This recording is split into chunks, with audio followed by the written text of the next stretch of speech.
자, 다음은 박찬주 후보님의 시간이 되겠습니다. 네, 준비를 해주시면 되겠습니다. 박찬주 후보님 소개해드리겠습니다.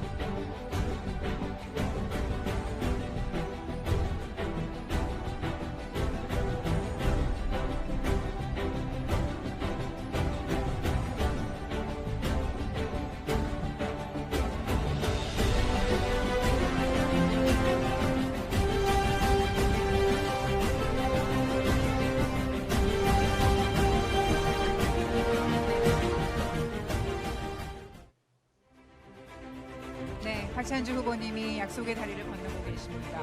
자유회복 그리고 미래지향 안전보장 이런 그 공약을 또 내걸고 계신데 오늘 좀 자세한 얘기 들어보겠습니다. 시작해 주십시오. 존경하는 국민 여러분, 박찬주 정부는 자유가 성장 동력이고 자유가 국정 동력입니다.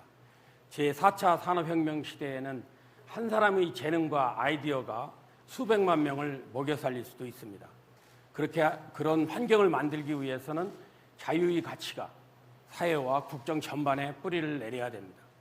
우리가 공정의 가치를 많이 얘기합니다마는 공정도 자유 경쟁을 위한 룰이고 수단일 뿐이지 우리의 목표는 아닙니다. 공정이 목표가 됐을 때는 가치의 왜곡이 일어날 수 있습니다. 우리가 양극화 해소도 자주 얘기합니다. 양극화 해소는 중산층을 넓혀서 사회 구조를 항아리 형태로 만들겠다는 뜻인데 이것을 가진 자의 것을 뺏어서 없는 자에게 채워가지고 수평적 사회를 만들다는 것은 굉장히 위험한 일입니다. 저는 이러한 차원에서 최재형 후보님께서 만드신 슬로건 마음껏 대한민국, 저는 정말 굉장히 좋은 표현이라고 생각이 되고 같은 방향을 가리키는 것 같아서 제가 큰 동지애를 느낍니다. 저의 첫 번째 공약은 신행정수도 건설 추진인데요. 지금 국민의 과반 이상이 수도권에서 거주하면서 과밀화가 계속되고 있습니다. 이것을 해소하기 위해서 우리가 수도권을 계속 확장했을 경우에는 머지않아 다가올 그 인구절벽 시대에 도시 공동화라든가 이런 위기가 다가올 수도 있습니다. 그렇기 때문에 과밀화 해소와 국도 균형 발전을 위해서는 행정수도 추진이 필요하다고 생각합니다. 또한 안보적 관점에서도 신행정수도 건설이 필요합니다. 지금 수도 서울은 북한군의 포병 유효 사거리 내에 위치하고 있습니다. 이게 어떤 의미를 갖고 있는지는 아마 여기 한기호 사무총장님께서 더 잘 아실 겁니다.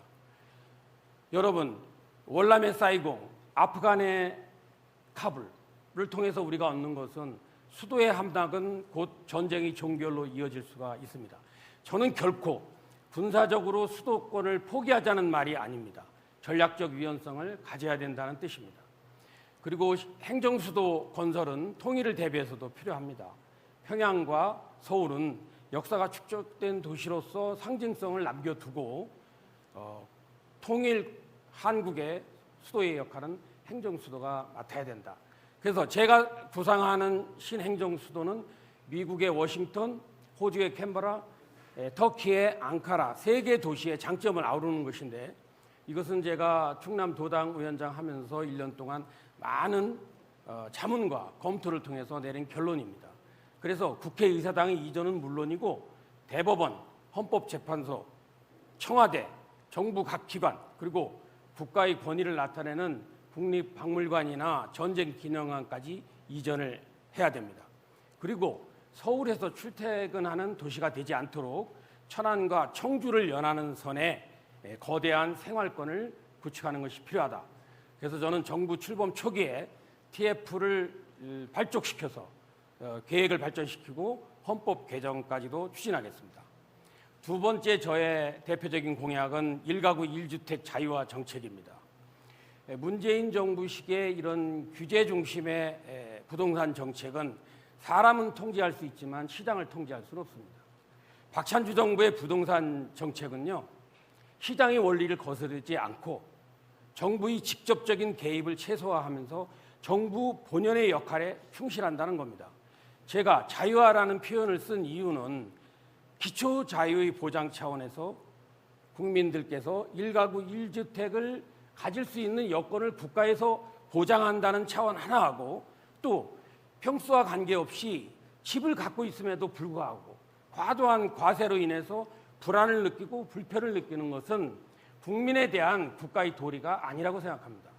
그래서 저는 공급의 확대를 위해서 예를 들어서 재개발, 재건축 규제를 완화한다든가 공공택지를 확대한다든가 공공임대주택을 확대한다든가 또는 뭐 민간 임대시장을 활성화한다든가 하는 대책과 함께 각종 금융제도 그리고 과세제도를 전반적으로 재조정하겠습니다.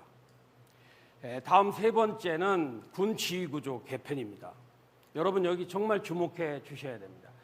문재인 정부는 군대에 대한 문민 통제의 개념을 남용해가지고 군대의 행동의 자유를 너무나 억제해 왔습니다.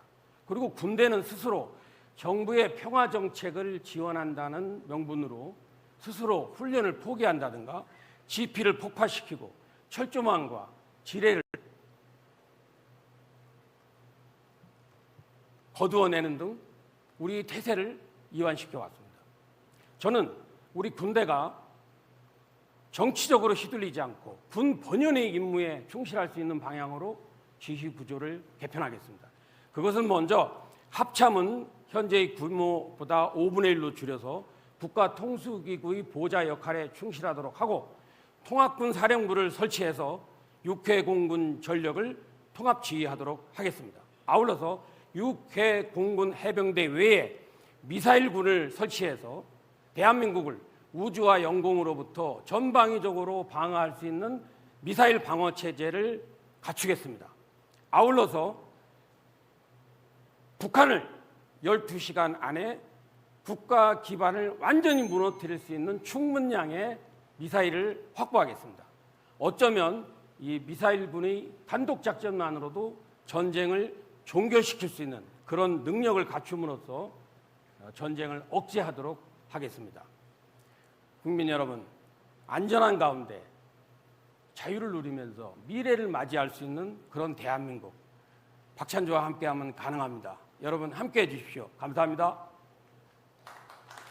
네, 박수 좀 크게 부탁드리겠습니다. 네, 아직 30초가 남았는데 더 간단하게 하실 말씀 없으신가요? 아닙니다. 네, 없으세요? 질문 받겠습니다. 네, 네. 질문은 따로 저희가 카운트가 되기 때문에요. 네, 여기서 그러면은 연설 시간을 마무리하는 걸로 할까요? 네, 네.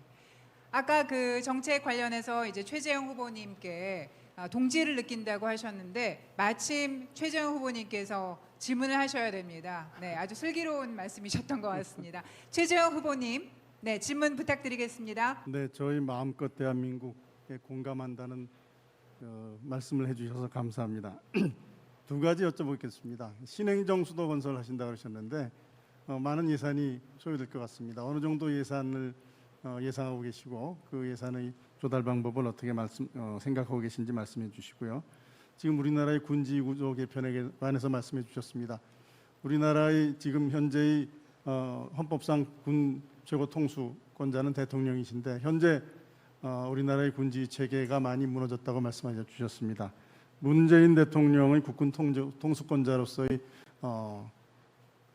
적절하게 지금 군지권을 행사하고 있는지에 대해서 후보자님의 의견을 듣고 싶습니다. 이상입니다.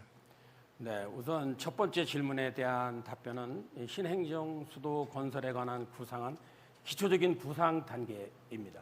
그래서 정확한 예산의 규모는 앞으로 이제 TF가 구성되고 그 방향이 결정된 다음에 구체적으로 밝혀질 수 있을 거라고 생각합니다. 제가 여기서 섣불리 그 예산 규모를 말씀드리기는 어려울 것 같습니다.